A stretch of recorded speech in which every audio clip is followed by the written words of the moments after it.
बिस्मिल्लाहिर्रहमानिर्रहीम। अस्सलाम वालेकुम। मैं हूँ मुश्ताक मिन्हास और मैं नुसरत जावेद। मुश्ताक मेरे भाई, मैं भी अपने और बहुत सारे दोस्तों की तरह आज के प्रोग्राम में चाह रहा था कि एक मरतबा फिर इस हफ्ते हम इकॉनमी पे फोकस करें, क्योंकि कहा जा रहा है कि अगले 24 से 48 घंटे बड़े अहम हैं। जो IMF के पास जाना है, नहीं जाना, जाके क्या मिल रहा है, दुबई में क्या हो रहा है। फिर एक मसला जो उस दिन मैं आपको बता रहा था कि लोग बहुत स्ट्रांगली रिएक्ट कर रहे हैं कि क्यों स्टॉक एक्सचेंज को जो है वो बेल आउट करने के लिए हुकूमत पाकिस्तान पैसे दे रही है।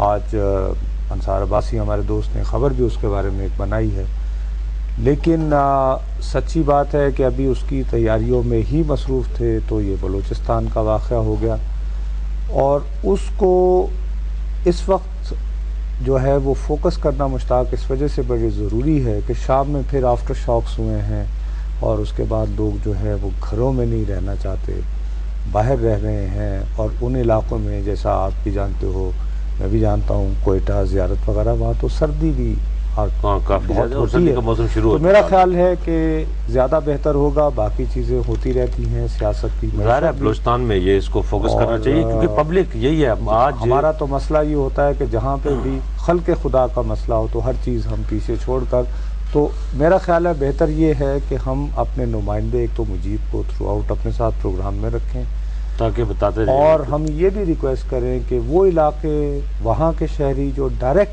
मुतासिर हैं, और कम्युनिकेशन सिस्टम अगर बहाल है तो फिर वो वहाँ से हमें कॉल करके हमें बताएं देख सकें कि मुश्किलात क्या है उनकी।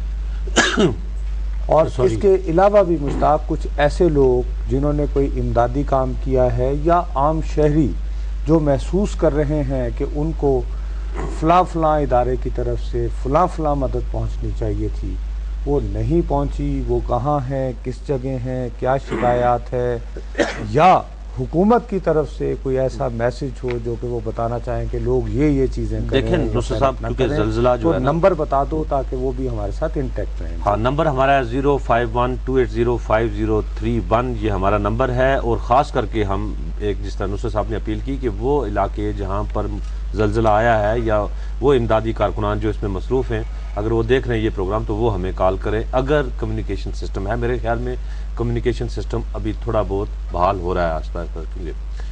अच्छा नुसरत साहब, ये 3 चीज़ें होती हैं। देखें, ज़लज़ला तो हमने भी जो है ना बाकायदा देखा भी है। तुमने तो बहुत ज़्यादा, मैं इसलिए कह रहा हूँ तुम्हें कि यानी फ्रेंकली सारे कि तुमने फील्ड में बहुत ज़्यादा, जो अक्टूबर का हमारे यहाँ हौलनाक ज़लज़ला आया था, उसमें तो थ्रू आउट तुम रहे हो फील्ड में, तो अपना भी आप तजुर्बात की रोशनी तजुर्बात में यही बताऊं कि देखें, हम तो ज़लज़ले के दूसरे दिन पहुंच गए थे। इसमें बुनियादी तौर पर 3 चीज़ें जो होती हैं ज़लज़ले में या किसी भी क्राइसिस, एक तो रेस्क्यू, एक रिलीफ और एक रिहेबिलिटेशन। 3 चीज़ें, यानी पूरी तौर पर रेस्क्यू के लिए। अब देखिए, ये बड़े बड़े यानी जो, अच्छा एक मिनट ठहर लो। मुजीब हमारे साथ लाइन पे है कोयटा से, उससे पहले अपडेट ले लेते हैं और ताकि फिर ये बात को कि ये जो आफ्टर शॉक्स के बारे में भी बिल्कुल है ये चली थी। जी अस्सलाम वालेकुम मुजीब। वालेकुम अस्सलाम सर। भाई Mujeeb, I am really sorry, आप सुबह से ज़लज़ला जब से आया है मुसलसल आज पे जो है रिपोर्टिंग कर रहे हो।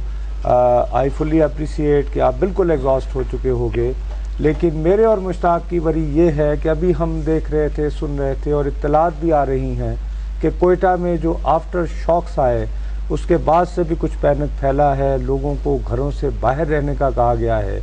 और मुझे ज़ाती तौर पर वरी ये हो रही है मुजीब कि सर्दी तो तुम्हारे यहाँ काफ़ी हो गई होगी, तो वो जो लोग घरों में जिन्हें ना रहने का कहा जा रहा है, उनका क्या इंतज़ाम, बंदोबस्त वगैरह, उसके बारे में कुछ बताओ कि क्या।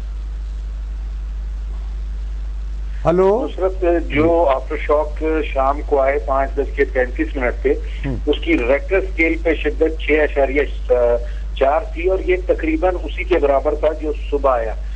सुबह ही लोग पहले परेशान होकर घरों से निकल आए थे और घंटों उन्होंने सड़कों पे गुजारी, लेकिन उसके बाद उन्हें कुछ हौसला मिला, रोशनी थी, फिर वो अपने घरों को चले गए।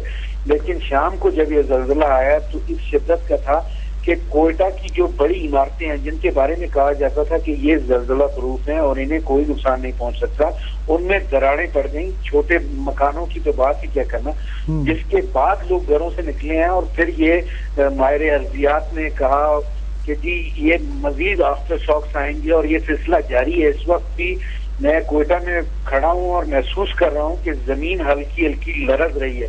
یہی کیفیت ان لوگوں کی ہے جو یہ محسوس کر رہے ہیں زمین کو لرزتے ہوئے, اور وہ اپنے گھروں کو جانا نہیں چاہتے. ٹیمپریچر اس وقت 3 ڈگری سینٹی گریڈ ہے اور اچھا خاصی سردی ہے یہاں پہ. لوگ سڑکوں پہ بیٹھے ہیں. اس کے علاوہ جو 1-2 پارک ہیں وہاں پہ کافی ہجوم ہے. لوگ گھروں سے نکل کے گاڑیوں میں بیٹھے ہیں. کچھ پولیٹیکل پارٹیز نے خیمہ بستیاں قائم کر دی ہیں میدانوں میں, جہاں پہ فیملیز جا کے اپنا ضروری سامان لے کے وہاں بیٹھی ہیں اور رات کو کسی صورت بھی اپنے گھر جانا نہیں چاہتی. پوزیشن آج یہ ہوئی کہ خواتین اور بچوں نے اس قدر خوف میں مبتلا تھے کہ اپنے گھروں کی چھتوں سے, فلیٹوں سے چھلانگے مار کے اپنی جان بچانے کی کوشش کی. ان کی جان تو اگرچہ بچ گئی لیکن ان کے ہاتھ پیر یہ کافی ٹوٹے, اور 25 سے زائد لوگ صرف اس وجہ سے, اس پینک کی وجہ سے زخمی ہوئے جو ابھی ہسپتالوں میں ہیں. جبکہ ہسپتالوں کی بھی آپ کے سامنے صورتحال ہوگی. آج شام سے یہ ہوا ہے کہ جو ہسپتال میں مریض تھے زخمیوں کے علاوہ وہ بھی اندر رہنا نہیں چاہتے, اور اس وقت وہ بھی کھلے آسمان تلے ٹریٹمنٹ لے رہے ہیں. زخمی بھی اندر نہیں جانا چاہ رہے, مریض بھی اندر نہیں جانا چاہ رہے. اچھا مجیب, لیکن مجھے یہ بات بتاؤ کہ یہ جو سیاسی جماعتیں بھی اور حکومت بھی جو خیمہ بستیاں بنا رہی ہے, تمہارا کیا خیال ہے کہ اتنے شارٹ نوٹس کے اوپر ایڈوکیٹ لی, کیونکہ کوئٹہ کی آبادی تو اب بہت بڑھ گئی ہے, تو کیا ان کو اس طرح کا کوئی شیلٹر اس وقت پرووائڈ کیا جا سکے گا کہ جو انہیں سائیکولوجیکل ریلیف دے, کوئی سیکیورٹی کا احساس دے؟ نصرت, سیکیورٹی کا احساس تو ان کو کافی عرصے سے نہیں ہے, اور یہ اس کی نشاندہی ہم نے 20 روز قبل کی تھی جب ایک سیمینار بھی ہوا اور ماہر ارضیات بڑی تعداد میں کوئٹہ آئے. تو 20 روز قبل ہی انہوں نے نشاندہی کر دی تھی کہ اب ایک زلزلہ آئے گا جو کوئٹہ کے شمال میں ہوگا, جس کا مرکز اور یہ چمن اور زیارت کے بیچ میں ہوگا. یہ نشاندہی کر دی گئی تھی واضح, اور یہ کہا گیا تھا کہ اس کے ٹائم کے بارے میں ہم نہیں بتا سکتے کہ یہ کب آئے گا, لیکن یہ آئے گا اور بہت شدت کا ہوگا. اس بارے میں جب ہم نے اسی چیز کو لے کے کرائسس مینجمنٹ سیل سے رابطہ کرنا چاہا تو وہاں پہ تالے پڑے ہوئے تھے. یہ کرائسس مینجمنٹ سیل صرف اس وقت فعال ہوتا ہے جب کوئی آفت اچانک سر پہ آ پڑے, اس کے 2 دن بعد انہیں خیال سوچتا ہے کہ یہ مینجمنٹ سیل بھی تھا.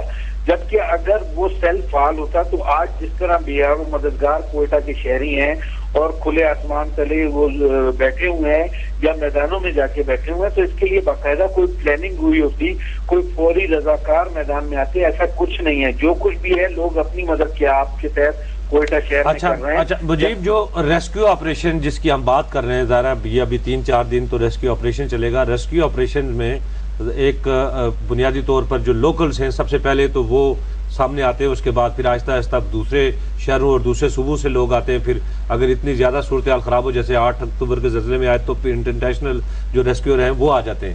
تو ابھی کیونکہ صبح 5 بجے کا واقعہ ہے, کیا جو لوکلز کے علاوہ باقی صوبوں سے ٹیمیں جو امدادی اشیاء لے کر اور ماہرین لے کر پہنچنے تھے, ڈاکٹرز وغیرہ, وہ ابھی وہاں پر آنا شروع ہو گئے ہیں؟ مشتاق, ٹیمیں جو اب تک پہنچی ہیں ان میں اکا دکا ہی ہیں.